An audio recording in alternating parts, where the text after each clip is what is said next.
اعوذ باللہ من الشیطان الرجیم بسم اللہ الرحمن الرحیم حکیم قیوم خان کرشمه طب پښتو یوټیوب چینل باندې خپلو ورونو خویندو ته مخاطب دی او نن چې ما کم د نسخې انتخاب کړی دی نو هغه د خپلو خویندو دپاره دی چې هغه نسخه به څه کار کوي او د هغې نوم به څه وي نو د هغې نسخې نوم به وي حب سیلان الرحم. اوس حب خو مونږ ګولې ته وایو، سیلان الرحم چې دی دا مونږ عام طور د لیکوریا په نوم باندې مشهوره ده او موږ ورته په عام اصطلاح یعنې پښتو ژبه کې سپینه شاه هم وایو. اوس په دا نسخه د څه نه تیاریږي، څنګه به تیاریږي او څنګه به استعمالیږي او فواید به څه وي.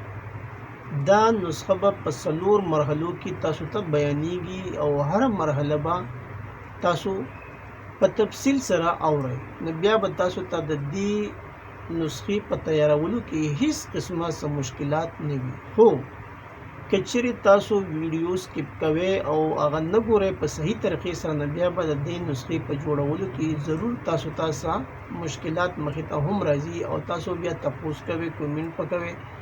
نو د هغې نه بهتره دا ده چې تاسو دا د 15 منټو ویډیو چې دا تاسو په تفصیل سره ګورئ، نو تاسو ته به بیا څه مشکلات مخې ته نه راځي. اوس د نسخې نوم خو ما تاسو ته واورېدو چې حب سیلان الرحم. اوس په دې کې کوم اجزا تاسو ته پکار دي هغه تاسو نوٹ کړئ. اسکند ناګوري 50 ګرامه، کیکر فلی 50 ګرامه، مازو بے سوراخ یعنی موضوع چې تاسو کله اخلئ نه کې کوشش کوئ چې په کم کې سوري نو هغه تاسو مه استعمالوئ او چې کم کې سوري نه هغه به تاسو استعمالوئ. نو موضوع بے سوراخ یعنی بغیر د سوري نه تاسو به دا اخلئ 50 ګرامه. مای خرد دا به تاسو اخلئ 50 ګرامه، کمرکس 50 ګرامه او کشت بیزه مخ 50 ګرامه او ګودا کوار گندل دا به تاسو اخلئ 100 ګرامه. اوس ګودا کوار گندل دا خو عام طور په کورونو کې هم ولاړي او دا به د څه لپاره استعمالیږي؟ د دې په مدد سره، د دې په مرستې سره به مونږ ګولې تیاروو. ولې چې کم اجزا زمونږ دي دا خو وچي. اوس د دې نه به ګولې څنګه جوړېږي؟ کله چې مونږ مثال به زه داسې درکړم، کله چې مونږ خاوره راوړو د هغې نه خټه جوړو، نو خټه خو چې کله جوړېږي نو په دې کې به د اوبو استعمال کېږي. نو هم دغه شان به په دې ګولو کې په جوړولو کې به چې کوم مرسته کوونکي څیز وي نو هغه به ګودی کوار ګندل وي چې دا په کورونو کې عام طور زیاته وي. دغه به تاسو راوالئ او په هغې کې به تاسو دا ګولې تیاروئ. اوس اجزا به تاسو راوړئ او دا به صفا کړئ او بیا به ترې ځان له ځان نه پاوډر جوړ کړئ باریک او د کپړې نه به چاڼ کړئ، څه ته چې موږ کپړچان وایو.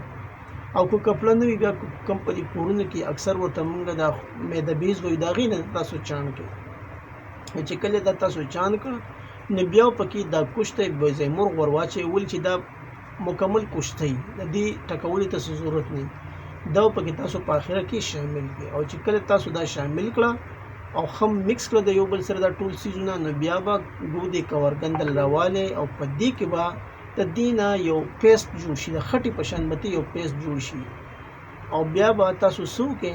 بیا به دې نه تاسو ګولې جوړوئ او د ګولو مقدار به څونه د نهود برابر به، یعنې موږ به تاسو ته دا ووایو چې بس د کرکنډې برابر یو بیرې یو کرکنډې د هغې برابر به دې نه تاسو ګولې جوړ کړئ. یا به تاسو د تورې چڼې په شان، د تورې چڼې په سایز کې د دې نه به تاسو ګولې جوړې کړئ.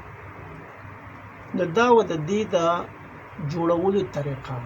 او دغه ګولې چې تاسو کله جوړې کړئ نو دا خو به لمدي، نو دا بیا تاسو په سوري باندې وچې کړئ.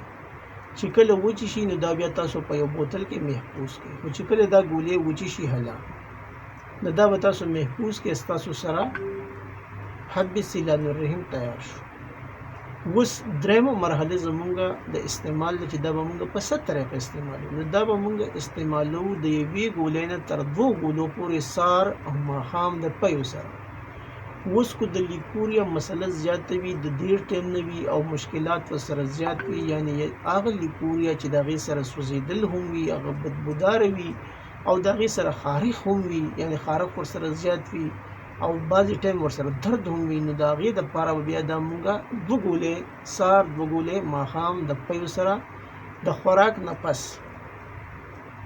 یعنی په مړه باندې به دا دوه ګولۍ استعمالیږي د پیو سره او د دې فواید د دې د نوم نه ظاهر دي خو زه به درته دا ووایم چې د لیکوریا او د استحاضې دپاره دا مجرب المجرب دی د دې نه سیوه زه څه نشم ویلی ویډیو به زیاته اوږدېږي نو زه ویډیو اوږدول نه غواړم خو یو ریکویسټ به ضرور کوم چې دا چینل به تاسو سبسکرایب کوئ هم لایک او شیر به کوئ او د دې لینک به ضرور سره هم شاملوئ چې هغوی ته هم پیدا حاصله کړي ستاسو ورور حکیم قیوم خان ستاسو نه اجازت غواړي د الله په امان